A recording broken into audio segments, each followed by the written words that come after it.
Au nom du Père et du Fils et du Saint-Esprit, ainsi soit-il. Mes bien chers amis, mes bien chers frères, Saint Luc, nous racontant les événements de la Pentecôte dans les Actes des Apôtres, selon sa coutume, est toujours très précis dans sa narration. Et après avoir nommé ceux qui étaient présents dans le tabernacle, avoir nommé les apôtres eux-mêmes, il ajoute ceci: Iomnes, perseverantes unanimiter in oratione, cum mulieribus, et cum Maria Matre Iesu, et parentibus eius. Ceux-ci, les apôtres, persévéraient donc dans la prière, unis aux femmes qui se trouvaient avec eux, et particulièrement Marie, mère de Jésus, et ses parents. Comme il le dira aussi ailleurs, ils étaient environ 120. Je voudrais parler particulièrement, attirer votre attention sur la présence de la Très Sainte Vierge Marie. Hier, c'était le 13 mai, nous fêtions l'apparition de Notre-Dame à Fatima. Nous avons fait la procession le soir et nous avons consacré le séminaire au cœur immaculé douloureux de Marie pour réaliser les désirs de la Très Sainte Vierge Marie. Il est dit des apôtres, après qu'ils ont reçu le Saint-Esprit, et acceperant spiritum sanctum, et acceperant loqui. Ils commencèrent à parler. L'esprit de vérité, l'esprit de sainteté dont ils étaient remplis les poussait à communiquer cet Esprit Saint qu'ils avaient reçu par la parole. Il n'est pas parlé de la Très Sainte Vierge Marie. Et pourtant, la Vierge Marie fut au milieu d'eux, avec eux, en cet événement mémorable.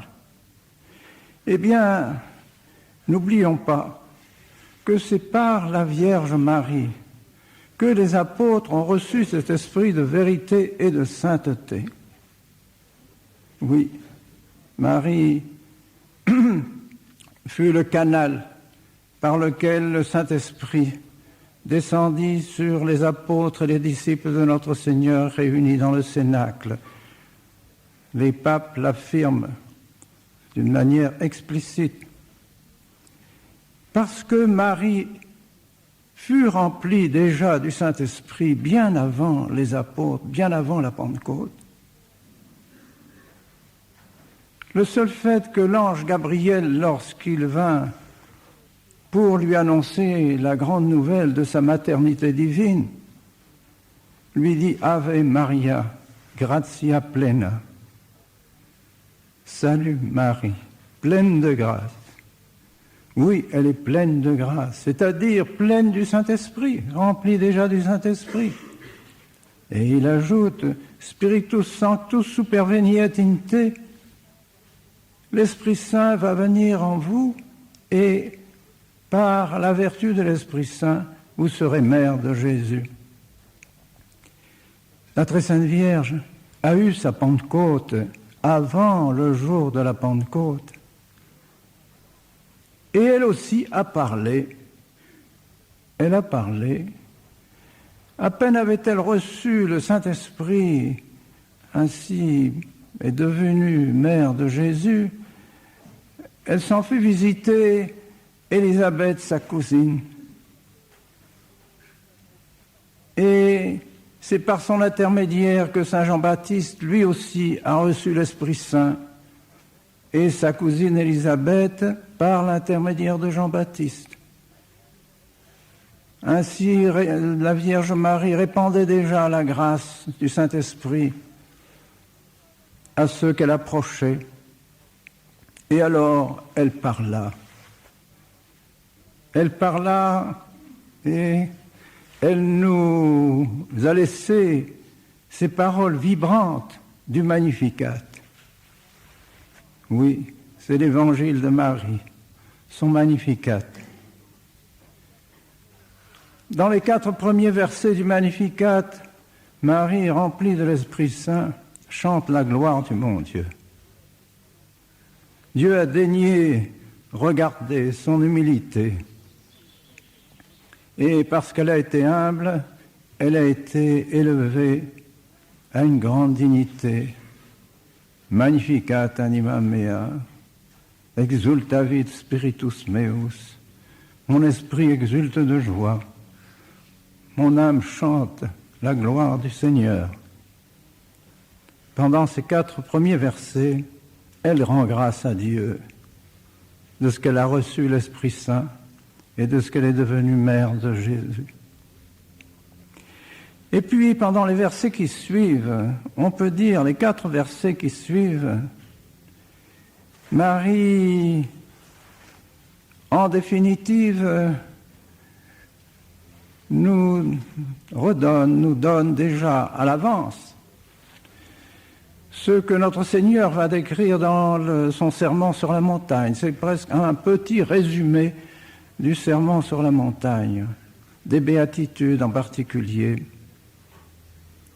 Bienheureux les humbles, bienheureux les pauvres, bienheureux ceux qui craignent Dieu, les timantes, les humiles, les exuriantes. Elle emploie même le même terme que notre Seigneur. Notre Seigneur a dit « Bienheureux ceux qui ont faim et soif de la justice ». Beati qui exuriantes, exuriantes, dit la Vierge Marie. Bienheureux ceux qui ont faim et soif de la sainteté, de la justice. Malheur, par contre, dit la Vierge Marie, à ceux qui sont orgueilleux, à ceux qui sont pleins d'eux-mêmes, à ceux qui se fient à leur richesse, à ceux qui se fient à leur puissance, les potentes, les divites, les superbi. Voilà ce que la Vierge Marie avertit. Prenez garde, vous, les orgueilleux, prenez garde, vous qui vous confiez dans votre puissance et dans votre argent, qui n'avez pas l'esprit de pauvreté, qui n'avez pas l'esprit d'humilité. Dieu n'est pas avec vous. Et puis, dans les 2 derniers versets, la Vierge Marie prophétise en quelque sorte. Suscepit d'Israël puerum suum. Dieu va prendre en main en quelque sorte Israël. Qu'est-ce qu'elle veut dire par là? Est-ce que Israël n'est pas déjà dans les mains de Dieu par tout l'Ancien Testament? Ah, mais commence le Nouveau Testament. Et Marie aperçoit déjà la fondation de l'Église, à laquelle précisément elle va participer d'une manière efficace à la Pentecôte, en donnant par son canal l'Esprit Saint aux apôtres. Marie prévoit déjà cela. C'est l'Israël nouveau, c'est l'Israël du Nouveau Testament, c'est le sang de Jésus du Nouveau Testament. Novi et eterni testamenti, hic est calix sanguinis mei, novi et eterni testamenti. Voici le sang de la nouvelle alliance. Marie voit tout cela. Elle voit la fondation de l'Église. Et non seulement Marie nous décrira ainsi, je dirais, son évangile dans son Magnificat, mais elle le réalisera quand elle parle des humbles, de ceux qui sont pauvres, de ceux qui pratiquent l'esprit de pauvreté, de ceux qui pratiquent la crainte de Dieu. Elle le manifestera partout dans sa vie. Bethléem en est le témoignage. Elle se soumettra dans la crainte de Dieu à sa sainte volonté en partant sur l'ordre de Joseph, soit à Bethléem, soit en Égypte, soit en revenant à Nazareth. Marie craint Dieu et craint l'autorité de ceux qui lui indiquent la volonté de Dieu. C'est une crainte filiale, ce n'est pas une crainte servile, c'est son amour de Dieu qui lui fait craindre tout ce qui pourrait déplaire à Dieu. Et donc elle soumet toute sa vie au bon Dieu. Et Dieu sait si Marie a eu des épreuves, elle les a offertes à Dieu. L'épreuve de Bethléem, l'épreuve de Jésus, qui les abandonne et qui demeure dans le temple pendant 3 jours. Elle le cherche. Et nos dolentes querebamuste. Dans la douleur, nous vous cherchions, dit la très sainte Vierge à l'enfant Jésus. Et puis elle assistera aussi avec douleur à la mort de Saint Joseph, cet époux qu'elle aimait et auquel elle obéissait fidèlement pendant 30 années. Et enfin, sa plus grande douleur sera de voir mourir son fils. Toutes ces douleurs, elle les a offertes au bon Dieu, dans son humilité, précisément dans ce désir de faire la volonté du bon Dieu. Et puis, elle participera à la fondation de l'Église. Elle aura ce souci de l'Église. Elle qui est remplie de l'esprit de vérité et de sainteté, veut que les apôtres aussi soient remplis de cet esprit de vérité et de sainteté. Et Dieu sait s'ils ont montré qu'ils l'étaient, puisqu'ils ont parlé immédiatement, ils ont converti des milliers d'âmes, ils ont donné leur sang pour la prédication de la vérité. Alors, je conclus par quelques applications pour le temps que nous vivons aujourd'hui. On nous dit, et on nous répète volontiers, ceux qui ne comprennent pas l'attitude que nous avons au cours de ces années, depuis le Concile, là où est le pape, là est l'Église. Vous avez tort de vous opposer au Saint-Père. Car vous opposant au Saint-Père, ne vous opposez-vous pas à l'Église, ne vous éloignez-vous pas de l'Église. Mais mes bien chers frères, ne pourrait-on pas dire, avec une vérité encore plus profonde et plus exacte, là où est Marie, là est l'Église. Car c'est par Marie que les apôtres ont été faits fondateurs de l'Église. Et Marie ne se trompe pas. Et Marie est infaillible. Marie ne peut pas professer l'erreur. Marie ne peut pas pécher. Elle est immaculée, conçue, sans péché. Elle est sainte, elle est parfaite. Elle est la lumière de vérité. Et c'est ça qu'elle a communiqué aux apôtres. Alors, dans la mesure où les apôtres et dans la mesure où Pierre continue à être uni à Marie dans l'esprit de vérité, dans l'esprit de sainteté, alors oui, oh oui, nous sommes avec les papes, nous sommes avec l'Église, parce qu'elle continue la vérité, elle continue la sainteté. Mais si, d'aventure, par des circonstances invraisemblables, le successeur de Pierre venait à ne plus suivre Marie, à ne plus répandre l'esprit de vérité et de sainteté, que ferions-nous? À qui recourir? Où allons-nous? Eh bien, nous resterons avec Marie. Nous l'entourons comme les apôtres l'ont entourée au jour de la Pentecôte. Et nous resterons avec elle dans l'esprit de vérité, dans l'esprit de sainteté. Or, mes bien chers frères, vous le savez, c'est un fait historique, ce sont des faits historiques. Marie n'a pas seulement été à la Pentecôte, elle n'a pas seulement voulu avoir une action sur l'Église pendant les 15 premières années pendant lesquelles elle était encore sur terre après la mort de Jésus. Elle a continué à travers tous les siècles à veiller sur son Église, à veiller sur ses apôtres. Elle est venue maintes et maintes fois rappeler la vérité. Et la dernière fois à Fatima, précisément. Elle a donné un secret qu'elle voulait publier en 1960. Pourquoi les papes ont-ils refusé de publier ce secret?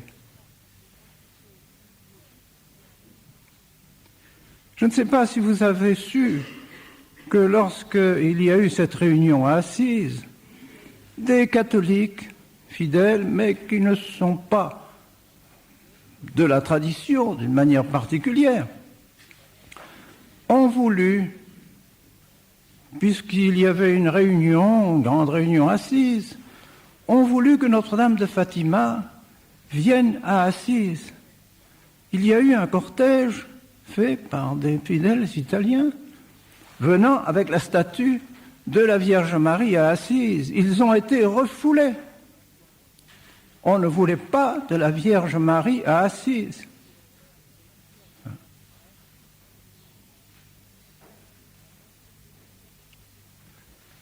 Marie a demandé que le pape et tous les évêques du monde consacrent le monde et particulièrement la Russie à son cœur immaculé et au cœur de Jésus et à son cœur immaculé. On ne le fait pas. On refuse de faire ce que Marie demande. Il y a donc une véritable opposition à Marie. Parce que la Vierge Marie n'est pas œcuménique. La Vierge Marie ne connaît que Jésus. Que Jésus et que l'Esprit de Jésus, l'Esprit de vérité, l'Esprit de sainteté, ce qui est le fondement de l'Église, ce qu'est l'Église elle-même. Et c'est pourquoi, lorsqu'on dit « mais vous vous opposez au pape », ce n'est pas vrai. Nous nous opposons au pape dans la mesure où le pape ne se fait plus l'écho du Saint-Esprit dans la vérité, dans la sainteté. Mais nous ne sommes pas contre le pape, successeur de Pierre, lorsqu'il se présente vraiment comme successeur de Pierre, fidèle à sa fonction. Voilà ce que nous devons répondre. Demandons donc à la Vierge Marie de rester fidèle, de lui rester fidèle. C'est par sa protection, c'est par la dévotion à Marie que nous demeurerons dans la foi et dans l'Église catholique. Marie est mère de l'Église catholique. Elle n'est pas mère d'une Église qui réunirait toutes les religions. Elle est mère de l'Église catholique, comme l'a dit très bien hier son Excellence Monseigneur Tissier de Malray. Oui, elle est mère de l'unique Église catholique, l'unique Église divine. Alors demandons à la Très Sainte Vierge Marie de rester fidèle, malgré toutes les difficultés, malgré toutes les épreuves. Supplions la Vierge Marie d'intervenir auprès de ceux qui sont responsables de l'Église, auprès du pape, auprès des évêques, pour qu'ils reviennent à la dévotion à la Vierge Marie elle-même et qu'ils demeurent dans cet esprit qu'ils ont reçu au jour de la Pentecôte, cet esprit de vérité et de sainteté, l'esprit de foi.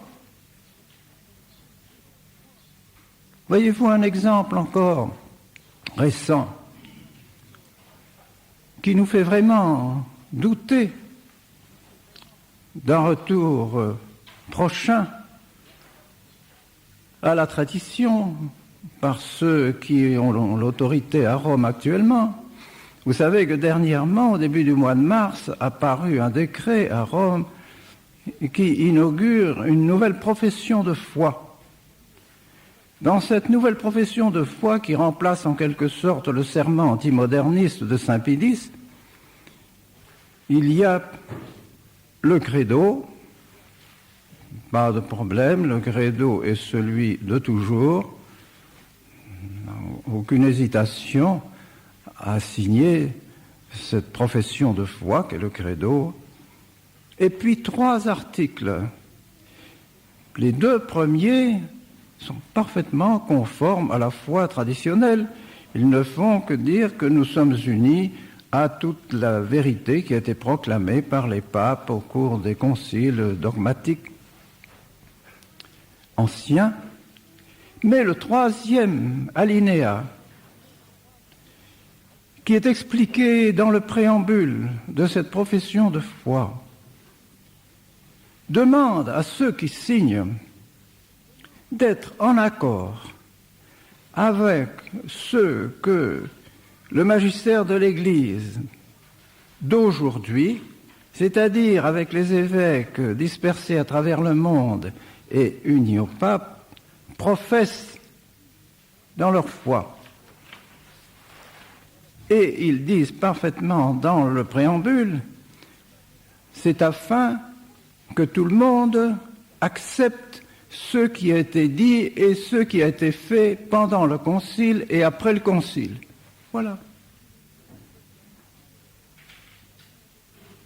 Alors, à une profession de foi qui aurait été très normale jusqu'à ce dernier alinéa, on ajoute un alinéa qui nous met dans l'obligation d'accepter le concile et les conséquences du concile qui sont contraires à ce qu'ils affirment dans les alinéas précédents, lorsqu'ils disent qu'il faut adhérer à la doctrine traditionnelle de l'Église.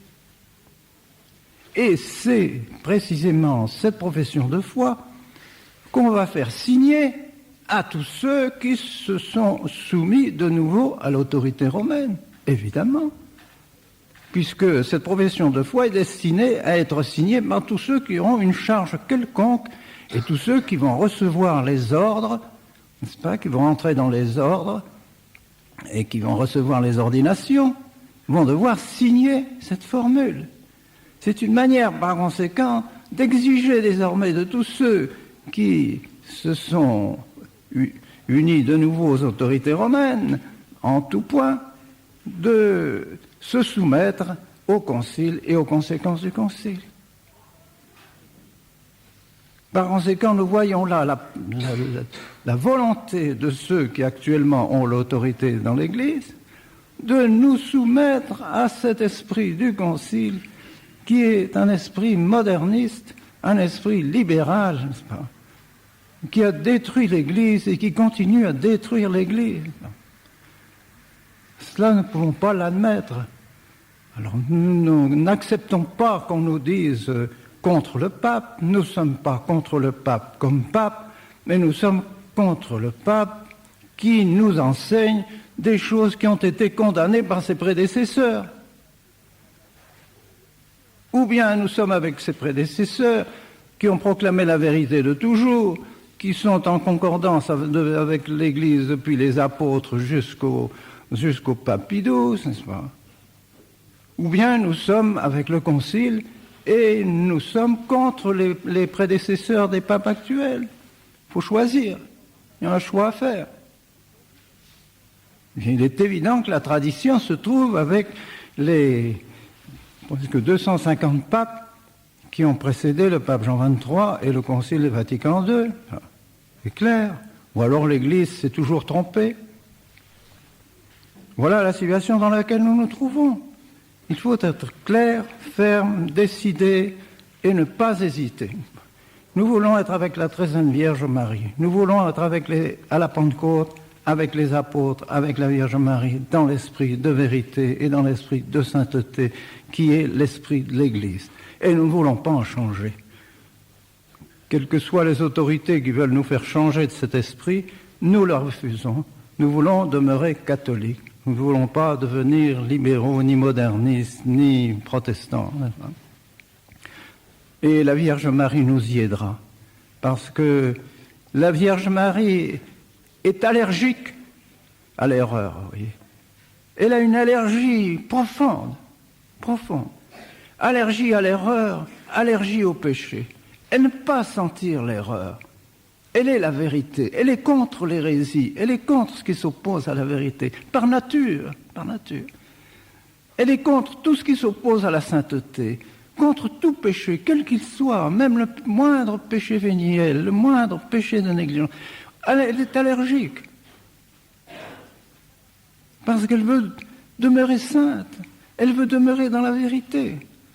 Demandons-lui qu'elle nous communique cette allergie. Le père Garrigou-Lagrange la nomme Notre-Dame de l'horreur. Qu'est-ce qu'il veut dire par là? Il dit Notre-Dame de l'horreur, oui, parce que la Vierge Marie a horreur de l'erreur et horreur du péché. C'est dans sa nature. Elle ne peut pas sentir l'erreur, elle ne peut pas sentir le péché. Parce que l'erreur et le péché, c'est le démon. C'est le démon. C'est lui qui a introduit ça dans le monde. Alors elle est allergique au démon. Vous savez bien qu'elle a été créée pour écraser la tête du serpent, pour réduire à néant Satan et tous les suppôts de Satan. Alors unissons-nous à la Vierge Marie, demeurons bien unis à elle, et elle nous préservera et de l'erreur et du péché, et elle nous maintiendra dans la vérité et dans la sainteté, au nom du Père et du Fils et du Saint-Esprit, ainsi soit-il.